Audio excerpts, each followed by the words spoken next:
Hello there and welcome back to the channel. I'm once again at Formula K for the Vilaca Timeattack series.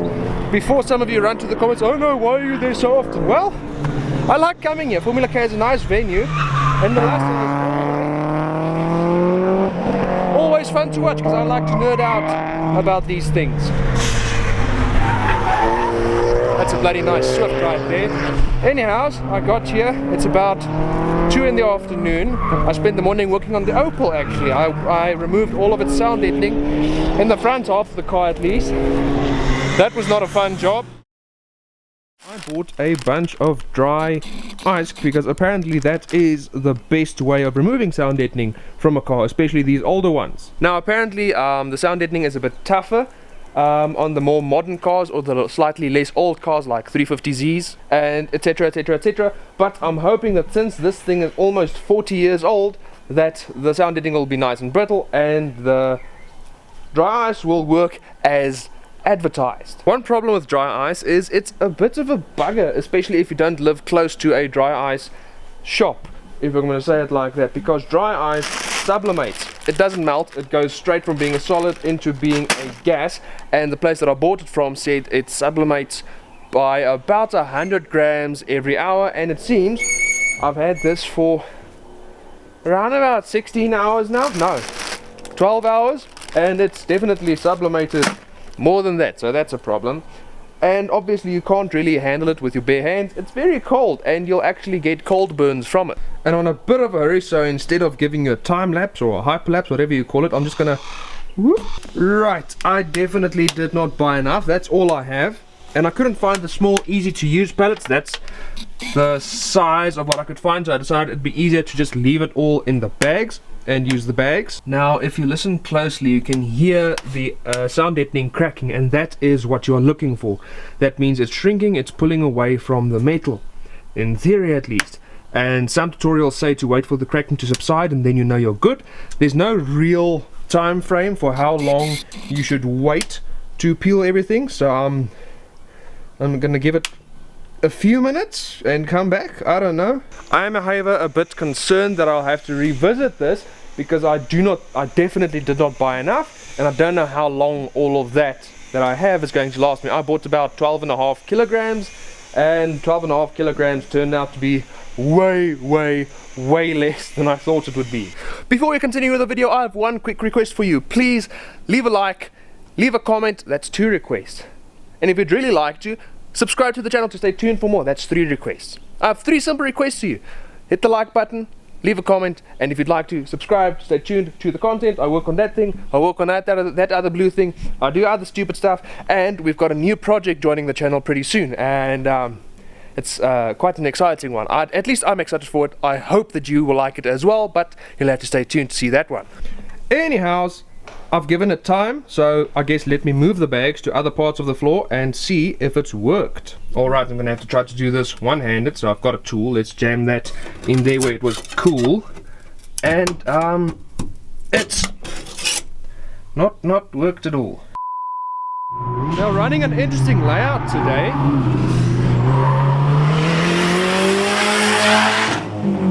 I think we're going to see some exciting moments at the corkscrew there, especially since they are going down, which, yeah, last time they drove up it, most of the times it is a layout in which they go up there and then up the corkscrew, but today they're going downhill and they actually broke the front straight, so probably for safety reasons, because going downhill all the way on a go-kart track in a car, you'd be going faster than you really should be going on a go-kart track.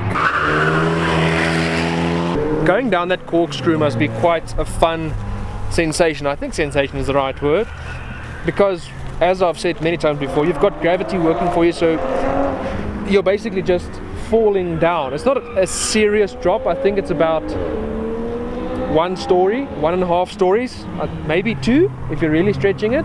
The verticality of, it's hard to see the verticality of a corkscrew, but if you're walking on that infield there, you can sort of see how high it is at its highest point. And I'd say it's about 1.5 stories that you're basically just falling down there, and it's a chicane. So here's the Supra coming now.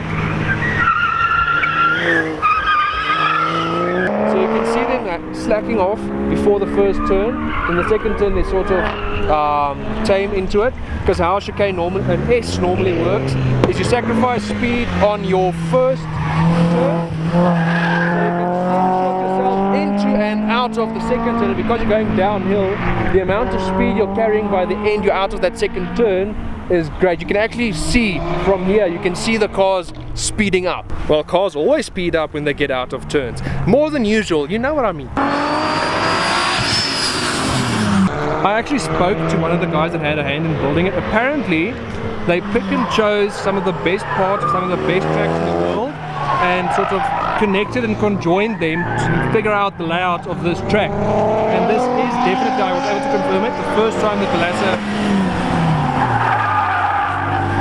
that Vilaca has run this layout, and it's definitely quite a bit more technical than the average layout that Vilaca runs here. I don't know why I've been to so many of these Vilaca events, and I've been to even more events here at Formula K, but I never get used to just how short the heats are here at Vilaca, because it's basically, you've got a warm-up, or rather a formation, a warm-up, then the hot lap, and then a cool-down lap, then it's done.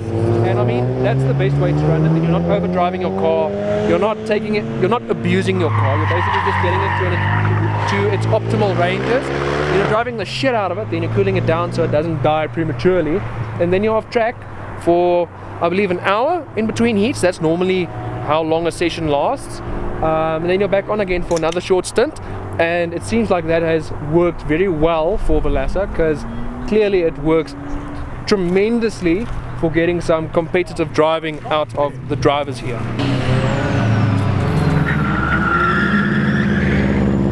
And then, as I said just now, I don't realize how short the sessions are, so I just missed the entire thing and started recording the track just as the cool down lap started again.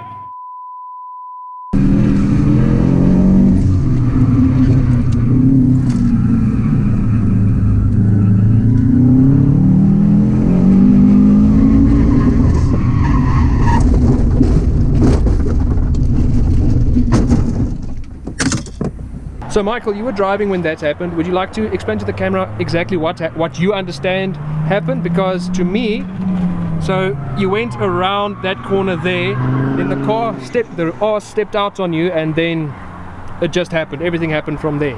Yeah, so I've been struggling with a lot of understeer because it's a four-wheel drive car, and I lowered the front tire pressures and I was getting it to not neutral. I had a really good first sector, and then on the exit of the corner I missed my apex by maybe 30 centimeters on the second apex, and I hit the curb. I was like, okay, cool, there has to be some grip there, and turns out that was not the case. So when the rear tires hit the curb, they just stopped tiring. It just rotated like 30 degrees and I couldn't get it stopped. And if I do recall, this is not your car, sir. No, it is not my car. In fact, it is my best friend's car. You guys still best friends? We'll see. I will be funding the fixing. Yeah, that's nice of you. Not many guys are decent enough to actually fix what they made. No, and the most important part in the end, you guys are both all right. You stepped out of the car, you were both walking around, the ambulance checked you guys out, you're all clear? Yeah, no airbag deployments. It was a really slow and uninteresting crash. It just looks interesting from aftermath perspective, and with this being the car it is in South Africa, it's still not fun, even though it was a slightly minor crash. If this were an Opel or a Golf or something, it'd be fixed by next week, but it is not. It's a little import thing, a little low volume import thing, so it's going to be a tricky fix. There's nothing really wrong mechanically with it. The sump is off of the ground, it's still intact, the radiator's intact, it's just the sump's draining into those cylinders on that side now though, eh? Yeah, but she's going to be smoky when you start her up now. Yeah, maybe be safer to remove the spark plugs to get all that oil out so it doesn't hydrolock. Yeah, but my Subaru guy knows a thing or two. Yeah, he is actually a Subaru guy. He understands these cars very well. Yeah, I mean, it's not my first crash this year, and it will be my last though. You had brake failure on Red Star on your Mini. Yeah, I had brake failure. Well, most of my brakes failed at Red Star.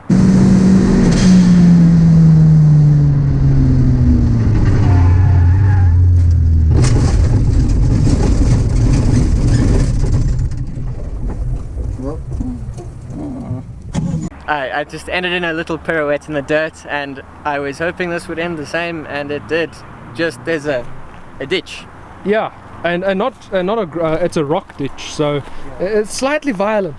And for context as to why the car is still here, they want to recover it in a way that will damage it minimally, so they're getting a rollback, etc, etc, etc, so that when they do recover it, they can do it properly, just to not cause any more damage. And for even more context, it's an old Mini Clubman. Yep. An old Mini Clubman, the small Mr. Bean type cars, although Mr. Bean had a bullnose, not a Clubman, and his has a turbocharged 4A GZE in it. If you can see that on camera, you can actually see the tread from where the tires hit. And I do believe that this will help Michael sleep tonight, but this is not a virgin bumper. This bumper has been damaged before and it's been repaired with fiberglass and Bondo already, so at least it's not a clean bumper. Yeah. So yeah, as you can see, this is quite a nasty predicament, and it was the only thing that you could have possibly hit, and that's just the way that Murphy wrote the law for today. Yeah. Murphy is really a bastard. Murphy, if anybody ever finds him, send him to me, I'll sort him out. Now check out this Swift coming around here. It's easily one of the tidiest ones you will see. Let me move up here so I can get a good shot of it. Just look at that. That's just good. And it's not just aesthetically modified, it's got some proper power under the bonnet as well, which is something you can't really say of many Swifts. And then here comes one of my other favorite cars on grid, the Creta WRX Pro Drive. I can geek out over that car forever because it is a real Pro Drive and the guy drives the shit out of it. And then here you can see the tire marks of where, no, those are other tire marks. Over there by the curb you can see the tire marks of where Michael actually lost it. And funny thing about the Pro Drives, they're WRX but they're not STIs. So they take a WRX and do the Pro Drive, they don't start with an STI, which I find weird. You can see where he left the track on the curb. This is the rear tire, by the way, and you can see where the rear tires cross up, and then from there onto the grass a little bit, and then speared off into the ravine. Got a bloody thorn in my left foot, so every time I step down I get stabbed, stab, stab, stab. I'm definitely wearing the wrong shoes for this. Alright, I'm on the GoPro because my 7D died. I've got two batteries, forgot to charge the backup battery, and when I'm vlogging like this, that camera of mine just chows the batteries. Anyways, I'm on the GoPro, I hope you can hear me. They've incorporated a shootout, so it's sort of a sudden death round at the end of the day. And how the shootout works is quite cool. So at the end of the day, when all of the heats have been completed, they take the top 3 competitors from each class and put them on track together. They then battle it out one last time. It's not a head-to-head race, it's still time-based, it's still a time attack, but it's sudden death. So no matter how quick you went around during the day, your final quickest time in that final top 3 round will determine where you place on the podium, and that definitely keeps things interesting. I watched some of the racing in that shootout round and it was tense. It was proper driving. It was very exciting to watch, especially on this track. Formula K is easily my favorite track to spectate at, especially for more grassroots events, because it's tight, you can see everything. Go-kart tracks keep things interesting because the tarmac is a bit weird, it's a bit slippery. I hope to be able to make Red Star to get ride-along footage there, and I think the ride-along footage at Red Star will be more interesting because I'm a very nervous passenger, and apparently Red Star is a bit more hair-raising than Formula K. I've also been around Formula K as a passenger once before with Shiren in his Yaris. He was actually here today in a Supra, but that's not what I'm talking about now. To make up for not getting the ride-along footage though, I will treat you to, well, tomorrow, because it'll be dark by the time that I get home, I'll treat you to an extensive update to the Opel at the end of this video. How's that sound? Hi there, it is tomorrow, and as promised, update on the Opel. I spent yesterday morning removing all of the sound deadening here where I found the rust in the last video where you saw this, and I got good news. Yes, the floor is bad, but it is not as bad as I thought it was. So there's that. I used dry ice, and the dry ice did help, but dry ice, in my case at least, was not as magical as social media would lead you to think it is. So I still have lots of residue left that I need to remove with, I don't know, Q20 or wire wheel and other chemicals and stuff, and then I can start prepping this floor to get fixed and painted and stuff, and then other cooler things can happen. But that's not even close to the coolest thing that I did yesterday, which is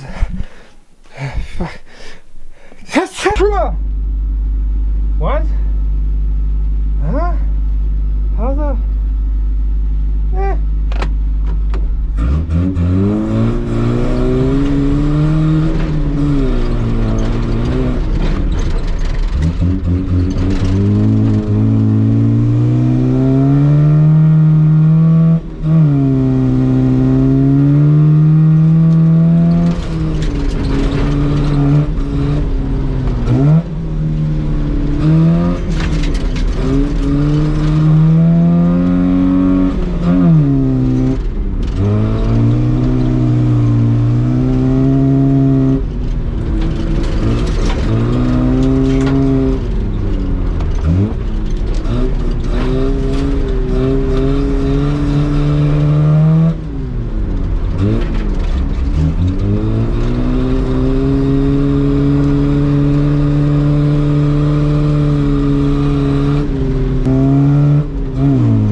run went excellently, especially since it was my first run of this, I don't know, let's call it a session.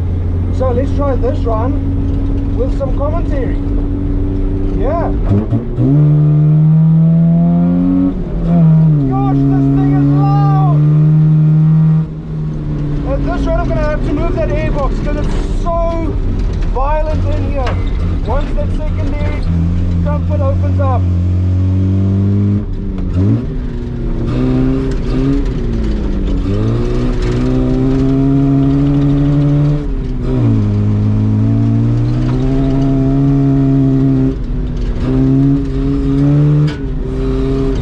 This course is so much more fun when it's dry. It's horrible in the wet or when it's been rainy. And then it's overgrown, there's less grip. But right now, this is the best that I'm ever going to get this.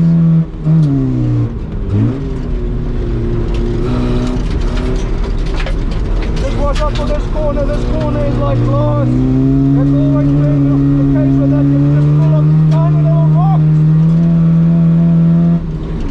And then this one catches your guard every now and again.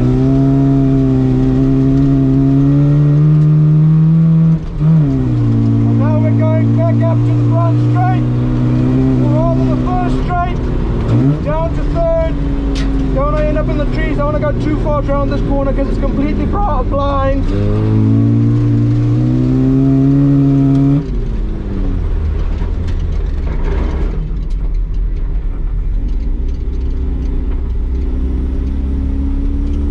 How's it? Now we come back my favorite part.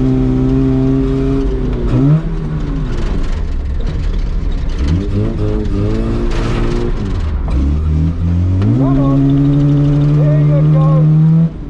And then try some liquid braking through the here. Ah. Liquid braking is so tricky. That's a skill that I need to get down. I need to practice that more frequently. I got it kind of all right in the first run, but I completely botched it there.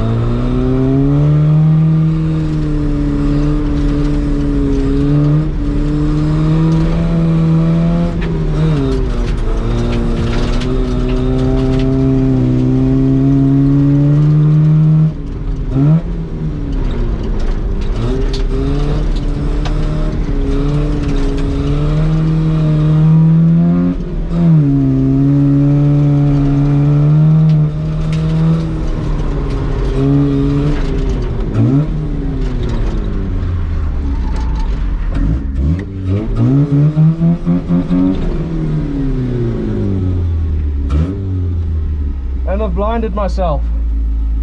Gosh, that is so much fun. That never gets old. Gosh, that's fun. I'm still getting used to how much I need to steer this thing with my right foot now that the diff is welded. I'm still going to train a bit more before I let some air out the tires, because right now I took a lot of grip out the rear on purpose, just so it's a bit slower to respond to my inputs. So the rear end is a bit looser, so I can get used to it sliding about more, so I can feel it more. But in terms of my currently slightly incorrect responses to what I am feeling, the increased tire pressures that I did are helping me relearn the car now. So once I get all of this throttle steering, if I'm going to call it, down, I'm going to air down the tires and then proceed from there and try to get faster and faster and faster, because yeah, this thing's no longer about just having fun. I want to actually hone my driving techniques, and I look forward to that. Let's try some liquid braking. Nope, I didn't set that up. I didn't have enough momentum for that. Anyhows, hope you enjoyed the video. Let me know what you want to see more of, what you want to see less of. Hit the like button, leave a comment, and if you would really like to, subscribe to the channel to stay tuned for more BS like this. And I'll see you in the next video. Cheers!